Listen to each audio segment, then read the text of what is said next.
Dinesh. You have 6 minutes. 6 minutes? Yes.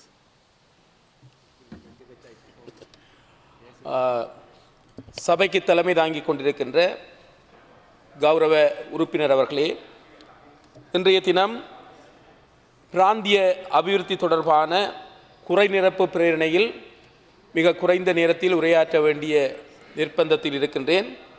அந்த வகையில் நல்லாட்சி அரசாங்கத்தின் ஒரு வருட பூர்த்தி கொண்டாடப்பட்ட இந்த நிலையில் வடக்கு கிழக்கில் எந்த அளவுக்கு அபிவிருத்தி செய்யப்பட்டிருக்கின்றது, அதிலும் குறிப்பாக நான் பிரதிநிதித்துவப்படுத்துகின்ற மட்டக்களப்பு மாவட்டத்தில் அபிவிருத்தி எந்த அளவில் இருக்கின்றது என்பது பற்றி மிக குறுகிய உரை ஒன்றினை தரலாம் என்று நினைக்கின்றேன். அந்த வகையில் கடந்த 2015ஆம் ஆண்டில் நடைபெற்ற வரவு செலவு திட்டத்தின் போது கௌரவ நிதி அமைச்சர் அவர்கள் சில வாக்குறுதிகளை அளித்திருந்தார்.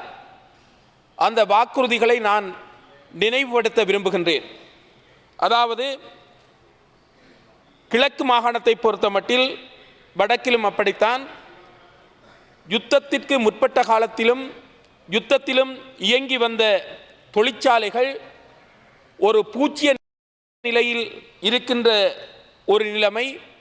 அது மட்டுமல்லாமல் நிலங்கள் துண்டுபட்டு இணைக்கப்படாத நிலையில் நீர்நிலைகளால் பிரிக்கப்பட்டிருக்கின்ற ஒரு நிலைமையும் காணப்பட்டன.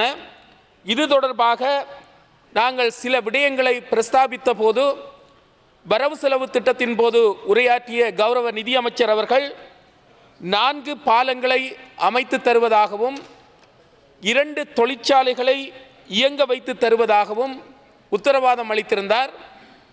ஆனால் அவர் குறிப்பிட்ட 2 தொழிற்சாலைகளில் ஒன்று வாழைச்சேனையில் அமைந்திருக்கின்ற காகித தொழிற்சாலை.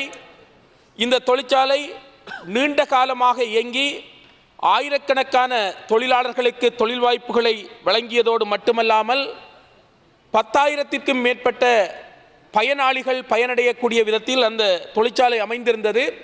ஆனால் அந்த தொழிற்சாலைக்குரிய ஆரம்ப செயற்பாடுகள், ஆரம்ப முன்னெடுப்புகள் எதுவும் செய்யப்படாத நிலையில் இன்று அந்த தொழிற்சாலை நிலம் வேறு தேவைக்காக பயன்படுத்துகின்ற ஒரு போக்கினை அவதானிக்கக்கூடியதாக இருக்கின்றது.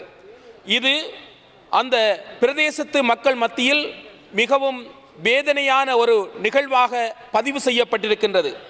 எனவே ஒரு வருடம்தான் கடந்திருக்கின்றது என்ற வகையில் அந்த தொழிற்சாலையை மீண்டும் உயிர்ப்பூட்டி மீண்டும் அந்த தொழிற்சாலையில் பணியாற்றக்கூடிய வாய்ப்பினை ஏற்படுத்தி கொடுக்க வேண்டும் என்பதை மீள்பார்வையின் ஊடாக அமைச்சர் அவர்களுக்கு ஞாபகப்படுத்த விரும்புகின்றேன்.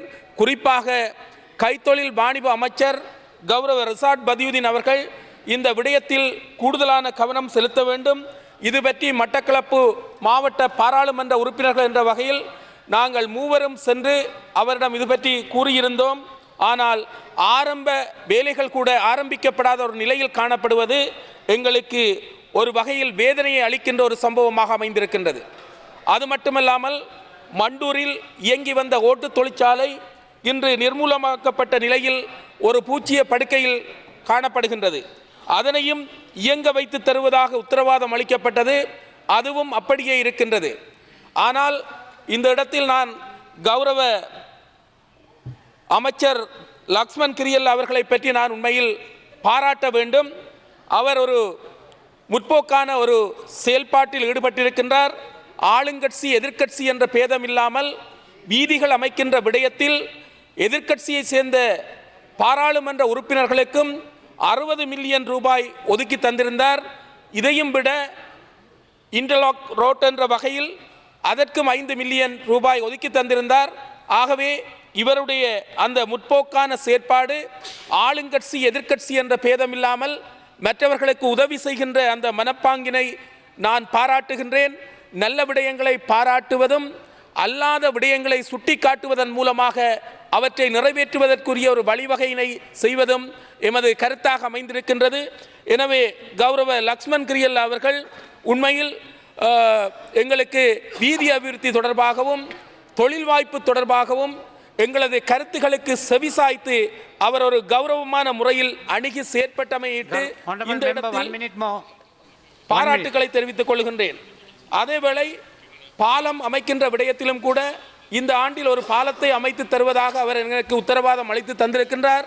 நிச்சயமாக அந்த பாலத்தினை அமைப்பதற்குரிய செயல்பாட்டினை முன்னெடுப்பார் என்று நான் நினைக்கின்றேன். அதேவேளை இன்னும் ஒரு விடயத்தை நான் கூறியாக வேண்டும் மிக குறைந்த நேரத்தில்.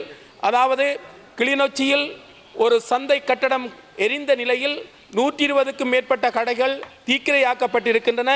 அவற்றையும் மிகவும் விரைவாக புனரமைத்து கொடுக்க வேண்டிய பொறுப்பு நல்லாட்சி அரசாங்கத்திற்கு இருக்கின்றது என்பதை தெரிவித்துக் கொள்வதோடு, தற்போதைய நிலையில் பிராந்திய அபிவிருத்தி, மேற்கு அபிவிருத்தி, தெற்கு அபிவிருத்தி, வடமேல் அபிவிருத்தி என்றெல்லாம் அமைச்சுகள் இருக்கின்ற போது யுத்தத்தினால் பாதிக்கப்பட்ட வடக்கு மாகாணம், கிழக்கு மாகாணம் என்பவற்றிற்கு ஏன் ஒரு அபிவிருத்திக்காக ஒரு அமைச்சினை ஏற்படுத்த முடியாது என்ற கேள்வியினையும் இந்த இடத்தில் கேட்டுக்கொள்கின்றேன்.